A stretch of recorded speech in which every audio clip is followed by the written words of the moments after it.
ನನ್ನ ಸಹೋದ್ಯೋಗಿ ಅಭಿಷೇಕ್ ಕೂಡ ಜಾಯಿನ್ ಆಗಿದ್ದಾರೆ. ಅದು ಚಾಮರಾಜಪೇಟೆಯ ಕಸ್ತೂರ್ಬಾ ನಗರ. ನಮಸ್ಕಾರ Abhishek, very good morning.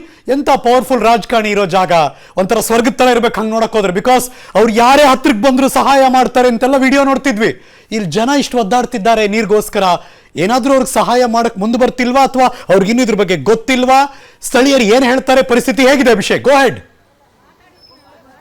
Very good morning Harish. ಒಂದು ಚಿತ್ರಣವನ್ನು ನಾನು ತೋರಿಸಬೇಕು. ಪ್ರತಿ ಬಾರಿ ಟ್ಯಾಂಕರ್ ಬರುತ್ತೆ ಅಂತ ಹೇಳ್ತಾ ಇದ್ವಿ ಹರೀಶ್. ಕ್ಯಾಮ್ರಾಮನ್ ನಿಮ್ಗೆ ಟ್ಯಾಂಕರ್ ಬಂದಿರೋದನ್ನ ತೋರಿಸ್ತಾ ಇದ್ದಾರೆ, ನೀರು ಇಳಿಸ್ತಾ ಇದೆ. ಲೈವ್ ವಿಜುವಲ್ ಅಲ್ಲಿ ಅದನ್ನ ನಾವು ನೋಡ್ತಾ ಇದೀವಿ. ಮೊದಲನೇದು, ಈ ರಸ್ತೆಯಲ್ಲಿ ಪೂರ್ಣ ಪ್ರಮಾಣದಲ್ಲಿ ಟ್ಯಾಂಕರ್ ಹೋಗುತ್ತಾ ಅನ್ನೋ ಪ್ರಶ್ನೆಗೆ ಆಗಲ್ಲ. ಸಣ್ಣ ರಸ್ತೆ, ಜನರು ಮಿಡಲ್ ಕ್ಲಾಸ್ ಜನ ಇರುವಂತ ಒಂದು ಏರಿಯಾ ಆಗಿರುವಂತದ್ದು. ಯಾವುದೇ ಹೈಫೈ ಏರಿಯಾಗಳಲ್ಲಿ ನೀರಿನ ಸಮಸ್ಯೆ ಇಲ್ಲ ಅನ್ನೋದನ್ನ ನಾವು ಗಮನಿಸಿದೀವಿ. ಸಾಮಾನ್ಯರು ಬದುಕುವಂತ ಏರಿಯಾ ಅಲ್ಲಿ ಸಮಸ್ಯೆ ಯಾವ ರೀತಿ ಇದೆ ಅಂತ ಇಲ್ಲಿ ಪದಗಳಿಗಿಂತ ಇಲ್ಲಿ ಇವರ ಕೈಗಳಲ್ಲಿರುವಂತಹ ಬಿಂದಿಗೆಗಳು ತೋರಿಸ್ತಾ ಇದೆ. ಸಚಿವರ ಕ್ಷೇತ್ರ, ನಾವು ಅವರ ವಿರುದ್ಧ ಅಲ್ಲ, ನೀರು ಬರ್ತಿಲ್ಲ ಅನ್ನೋ ಒಂದು ವಿಚಾರವನ್ನ ನಾವು ಪ್ರಸ್ತಾಪ ಮಾಡ್ತಾ ಇದೀವಿ. ಇವ್ರಿಗೆ ನ್ಯಾಯ ದಕ್ಕಿಸಬೇಕು ಅನ್ನೋದು ನಮ್ಮ ಪ್ರಯತ್ನ.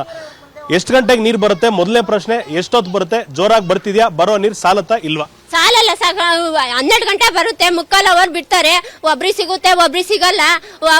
ಅಲ್ಲಿ ಗಂಟೆ ಹೋಯ್ತಿವಿ, 1 ಗಂಟೆ 2 ಗಂಟೆ ರಾತ್ರಿ ಇಲ್ಲಿ ಬಿಂದಿಗೆಗಳು ಇಟ್ಕೊಂಡು ಹೆಂಗಸ್ರು ಹೋಗೋಕ್ಕಾಗುತ್ತಾ? ಹೋಗೋಕ್ಕಾಗಲ್ಲ ಅಂತಾನೆ. ಅವು MLA MP ಗಳು ಗೆದ್ದಿರೋರು ಇದಕ್ಕೆ ಈ ರೋಡ್ಗೊಂದು ಸಮಸ್ಯೆ ಮಾಡಿ ಪರಿಹಾರ ಮಾಡ್ಕೊಡ್ಬೇಕು ಅಂತ ಕೇಳ್ಕೊತೀವಿ. ಈಗ ನೀವು ಅವ್ರ ಗಮನಕ್ಕೆಲ್ಲ ಸಮಸ್ಯೆನ ತಂದಿರ್ತೀರ, ಅವ್ರು ಏನಾದ್ರು ಇಲ್ಲಿ ಬಂದ್ ಸರಿ ಮಾಡ್ಕೊಟ್ಟಿದಾರ? ಮಾಡಿದ್ದಾರೆ. ಈಗ ಬೋರೆಲ್ಲ ಕೆಟ್ಟೋದಾಗೆಲ್ಲ ಬಂದ್ ಮಾಡ್ಸವ್ರೆ, ಎಲ್ಲ ಮಾಡವ್ರೆ. ಆಯ್ತು ಬಿಡ ಕೇಳ್ತೀವಿ ನೀರು ಅಂತೆಲ್ಲ ಹೇಳಿದಾರೆ. ನೀರು ಬಿಟ್ಟಿದ್ದಾರೆ, ಆದ್ರೆ ನೀರು ಫೋರ್ಸ್ ಆಗಿ ಬರಲ್ಲ. ಇಲ್ಲೆಲ್ಲ ನೀರಿಲ್ಲ, ಫೋರ್ಸ್ ಇಲ್ಲ.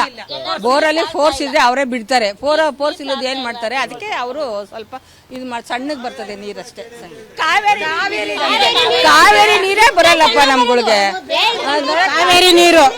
ಕಾವೇರಿ ನೀರು ಬಿಡು ಅಂತ ಹೇಳ್ರಿ. ಜಾಸ್ತಿ ಹೊತ್ತು ಅವ್ನು 11 ಗಂಟೆ ಬಿಡ್ತಾನೆ, 11:45 ನಿಲ್ಲಿಸ್ತಾರೆ. ಸಣ್ಣಗ್ ಬಿಡ್ತಾರೆ. ನಾವ್ ಹೆಂಗ್ ಹಿಡ್ಕೊಳ್ಳೋದು ಹೇಳ್ರಿ ನೀವೇ? ಯಾರಿಗೂ ಸಾಲಲ್ಲ. ಅದಕ್ಕೆ ನಮ್ಗೆ ಅದೊಂದ್ ಕಡೆ ಇಲ್ಲಿ ಮತ್ತೊಬ್ರನ್ನು ಕೂಡ ಮಾತಾಡ್ಸುವಂತ ಪ್ರಯತ್ನ ಮಾಡ್ತೀನಿ. ಹೇಳಿ ಸರ್, ಏನಾಗಿದೆ ಇಲ್ಲಿ? ಸರ್, 11:30 12 ಗಂಟೆಗೆ ಕಾವೇರಿ ನೀರು ಬಿಡ್ತಾರೆ. ಅದು ಪ್ರೆಷರ್ ಆಗಿ ಬರಲ್ಲ, ನೀರು ತುಂಬ ಸಣ್ಣ ಬರ್ತದೆ. ನಾವು ಬೆಳಿಗ್ಗೆ ಎದ್ದು ಕೆಲ್ಸಕ್ಕೆ ಹೋಗೋರು 1 ಗಂಟೆ ಬರಲ್ಲ ನೀರು.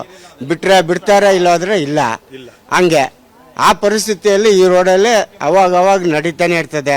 ನಾವು ಅದ್ರ ಬಗ್ಗೆ ಎಲ್ಲರಿಗೂ ಹೇಳಿದ್ದೀವಿ, ಮಾಡಿದ್ದೀವಿ. ಅವರು ಕ್ರಮ ತಗೊಂತ ಇಲ್ಲ ಸರ್. ಹರೀಶ್, ಇಲ್ಲಿ ಗಮನಿಸಬೇಕಾಗಿರೋದು, ಇಲ್ಲಿರುವಂತ ಜನರು ಪ್ರತಿಯೊಬ್ರು ಹೇಳ್ತಿರೋದು ನೀರಿನ ಸಮಸ್ಯೆ ಮೊದಲಿಂದ ಇದೆ. ಇದನ್ನ ಸರಿಪಡಿಸಬೇಕಾದಂತ ಸಚಿವರಾಗ್ಲಿ, ಸಂಸದರಾಗ್ಲಿ, ಶಾಸಕರಾಗ್ಲಿ ಯಾರು ಕೂಡ ಇಲ್ಲಿಯವರೆಗೂ ಬಂದಿಲ್ಲ. ಕೇವಲ ಮತ ಕೇಳೋದಕ್ಕೆ ಬರೋರು ಸೌಲಭ್ಯಗಳನ್ನ ಕಲ್ಪಿಸೋದಕ್ಕೆ ಯಾಕೆ ಆಗಲ್ಲ ಅನ್ನೊಂದು ಪ್ರಶ್ನೆ ಹೇಳ್ತಾರೆ. ವಿಸ್ತಾರ ಮುಖಾಂತರವಾದ್ರೂ ನಮಗೆ ಕುಡಿಯುವ ನೀರಿನ ಸೌಲಭ್ಯವನ್ನ ನೀವು ಬರುವಂತೆ ಮಾಡಬೇಕು ಅಂತ ಅನ್ನೋ ಮನವಿಯನ್ನ ಇಡ್ತಾರಂತದ್ದು. Very true. Thank you so much Abhishek, ಈ ಕ್ಷಣದ ಮಾಹಿತಿಯನ್ನು ಅಪ್ಡೇಟ್ ಮಾಡಿದ್ದಕ್ಕೆ. ಅನುಕ್ಷಣದ ಸುದ್ದಿಗಳಿಗಾಗಿ Vistara news YouTube channel subscribe ಮಾಡಿ. ಹೊಸ ಸುದ್ದಿಗಳ ನೋಟಿಫಿಕೇಶನ್ಗಾಗಿ ಬೆಲ್ ಐಕಾನ್ ಕ್ಲಿಕ್ ಮಾಡಿ. ಲೇಟೆಸ್ಟ್ ಅಪ್ಡೇಟ್ಸ್ಗಾಗಿ www.vistaranews.com ವೆಬ್ಸೈಟ್ಗೆ ವಿಸಿಟ್ ಮಾಡಿ. ಅಂಗೈಯಲ್ಲೇ ಜಗತ್ತಿನ ಸುದ್ದಿ ತಿಳಿಯಲು Vistara news Kannada app download ಮಾಡಿ.